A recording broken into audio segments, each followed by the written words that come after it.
個風險俾你知道啦。咁啊包括咗啦，就係一個嘅長壽風險啦、投資風險啦、通脹風險，同埋仲有一個就係疾病嘅風險啊。咁每一樣嘢我哋都要處理嘅，所以跟住呢個環節就講啦，點樣去平衡個風險同埋個回報啊？好啦，咁我哋睇一睇先嘅就係一啲退休投資嘅策略方面啦，有啲咩重要嘅安排啦，3個大方向啦。正如剛才都分享過㗎啦，點樣能夠去對抗一個嘅通脹啦？第二件事就係運用時間令到個財富咧係能夠進一步累積。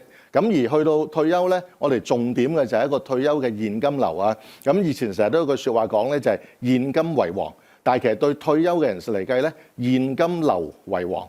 點樣能夠足夠 cash flow 係好重要嘅，所以成個投資嘅原則就係點樣能夠可以長期分散同埋定期嘅檢視啊，絕對唔會有一啲嘅投資計劃係一勞永逸嘅，因為你唔變，個世界都係會變啊嘛。好啦，咁針對唔同嘅在職人士又好，或者係一啲叫做唔同年齡階段嘅人士都好啦，我哋點樣能夠有個比較簡單嘅參考咧？通常我哋講咧，有一個叫100法則。通常咁樣講啊，就係用100減你嘅歲數。例如你見到啦，一啲比較年輕嘅人士咧，30到50歲啦。咁如果用100法則去計一條數咧，100減30咧就係等於70啊嘛。咁即係話咧，佢有大概70%嘅資產咧，可以擺去一啲較為進取嘅部分啦，例如股票。所以點解第一欄啦，股票有60至70%，咁而相對上穩陣嘅收益嘅咧，就嚟自債券類嘅資產啦，有2成至到3成嘅。咁但係千祈唔好將所有資金都投放晒落去一啲唔同類別嘅製造收益啦，或者係資本增長嘅資產啦，因為我哋始終都要面對一個叫應急嘅周轉，所以要保留翻啦一個現金咧就係10%。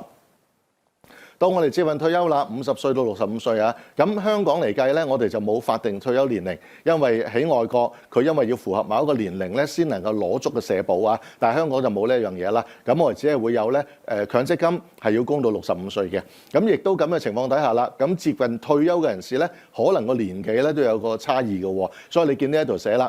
50到65歲啊，喺咁嘅情況底下咧，我哋需要將個風險降低，因為越接近退休，你能夠有工作入息嘅時間就一定會縮短。咁變相咧就係，如果真係一個投資失利咧，你後期追翻嘅機會咧，亦都會下降咗。所以我哋喺呢個情況咧，股票類嘅資產咧，只係會佔3成至到4成嘅啫。相反啦，一啲穩定啲嘅資產能夠製造收益嘅咧，就係債券型嘅嘢啦，就5成至到6成。同時，亦都要保存10%嘅流動現金啊！咁有時我哋有一個另一個標準講咧，點樣去保存個流動資金作為應急嘅咧？通常等同於你每個月嘅日常支出。一般在職人士咧就係3至6倍，即係3至6個月啦。咁而一啲叫退休人士咧，就可能會去到12個月啦。好啦，咁隨住年齡增加咧，我哋個投資組合都要調整啦。咁剛才都分享過㗎啦。咁但係調整嘅同時咧，你要知道你個重點喺邊喎。如果係25到45歲咧，到40歲咧，我哋叫呢一個咧就作為一個叫成長期。喺呢個階段底下咧，可以去盡量用時間幫你降低個投資嘅風險。你可以考慮就係積極嘅投資啦，同埋幫助自己累積資產啊。咁投資進取唔代表話係好投機嘅，你適當地管理係好重要啦。好啦，去到40到55歲咧，我哋叫做一個嘅穩定期。當你踏入呢一個人生階段咧，可能你面對嘅挑戰都唔同咗嘅。通常嚟計啊，結咗婚啦，或者有伴侶啦，甚至有細路仔啦，又或者有一啲嘅唔同嘅債務，譬如供緊樓啦。喺咁嘅情況咧，你更加要平衡個配置啦，控制好一個風險啊。咁啊，剛才提過一個嘅疾病風險咧，亦都非常重要，因為通常嚟計啊，跟好多統計數字咧，踏入40歲以上咧，患上一啲嚴重疾病，例如一啲癌症啊、一啲嘅中風啊，或者心臟病等等嘅機率咧，係大咗好多嘅。所以呢段時間咧，當你諗緊點樣能夠創造更大財富嘅時間，一定諗下點樣保存你現有嘅財富，透過一個適當嘅保險產品咧，幫助自己。咁啊，再上就55到65歲啦。呢段我哋開始踏入一個叫做保守期。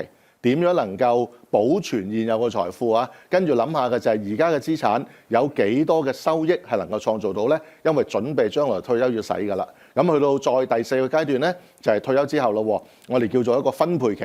喺呢段時間呢，你一個嘅生活費呢，你係走唔甩㗎啦。我哋通常講啊，退咗休呢，應該有3筆錢係必須要使嘅，包括就係生活費啦、醫藥費啦，同埋一個娛樂費啊，咁啊3樣嘢。咁究竟點樣能夠運用你手上資產幫你製造呢3種唔同嘅支出咧？咁呢個就係65歲後咧就需要諗個問題啦。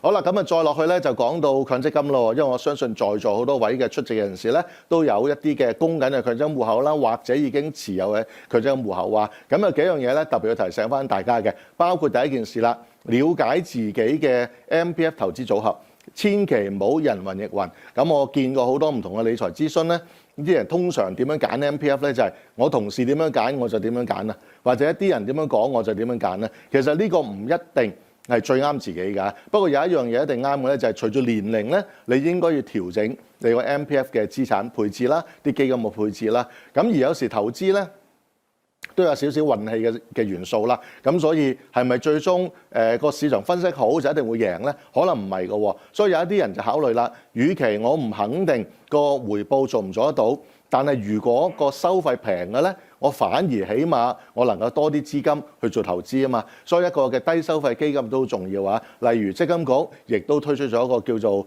DIS 啊預設投資嘅組合啦。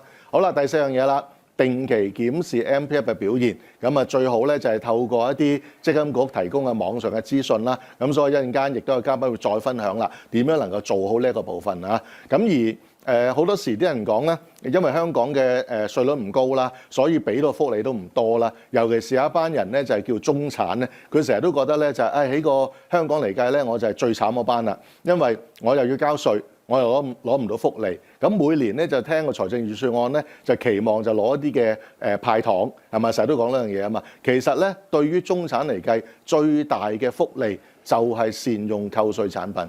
其實呢個就最重要話，稍後都會再提到啦。有啲叫扣稅三寶，咁啊其中一個咧就係強積金可扣稅嘅自願性供款啊。咁啊而家就1月底啦，嚟緊3月底之前咧，記住一定要做好啊！如果唔係咧，今年個扣稅咧就唔關你事㗎啦。好啦，咁啊去到第3個環節，咁啊同大家分享嘅就係點樣可以增值同埋創造一個持續嘅現金流啊！